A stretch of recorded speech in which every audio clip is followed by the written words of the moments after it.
This is the final video to fix your Paramount Plus language settings, so you can enjoy your favorite shows without any stress. Are you tired of seeing menus or hearing voices in a language you do not understand? This problem usually happens because of a small glitch in the app or an accidental click in your profile settings. Most other videos on social media make this look very confusing or waste your time with long talks that do not help at all. Here at Rexish, we make things easy for you.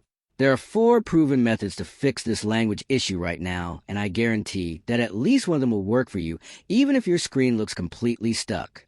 You should pause this video now to try these 4 secrets one by one, or take a quick screenshot of your screen so you do not miss anything.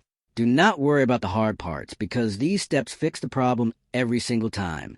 If these methods work for you, or if you want to make a full step-by-step tutorial showing every single click, please leave a comment down below.